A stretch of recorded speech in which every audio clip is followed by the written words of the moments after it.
Une douzaine d'œuvres originales réalisées par He Xiangnin et le Dr Sun Yat-sen sont exposées, ainsi que près de 70 œuvres créées pour l'exposition ou réunies par des particuliers.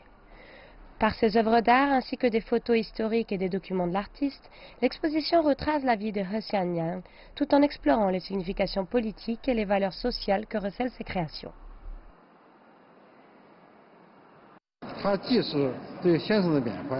L'exposition est un vrai succès. Ce n'est pas seulement un hommage à He Xiangnin, mais aussi une chance pour les artistes d'en apprendre davantage sur elle. Avec ses créations d'artistes modernes et ses photographies historiques, le public peut s'inspirer de la rigueur de He Xiangnin.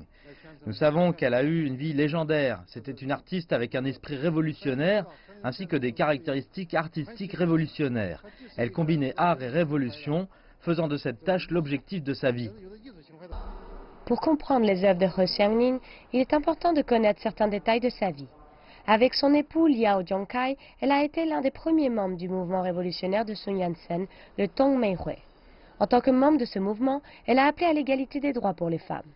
En 1924, elle organise le premier rassemblement pour la Journée internationale de femmes en Chine. Plus tard, elle organise la résistance contre l'invasion japonaise.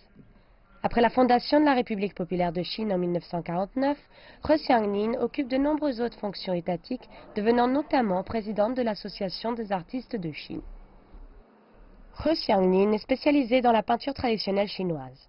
Parmi ses thèmes préférés, on retrouve les plantes, comme les fleurs de prunier ou les chrysanthèmes.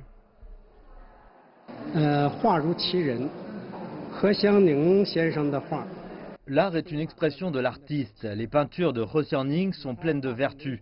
On le voit particulièrement dans ses fleurs de prunier, qui dégagent un sentiment d'intégrité. He Xiangnin a énormément contribué à l'établissement de la Chine nouvelle et au développement des beaux-arts dans le pays. Cette exposition au Musée national des arts de Chine ne vise pas uniquement à rendre hommage à une pionnière révolutionnaire, mais aussi à encourager les jeunes à s'inspirer de son esprit.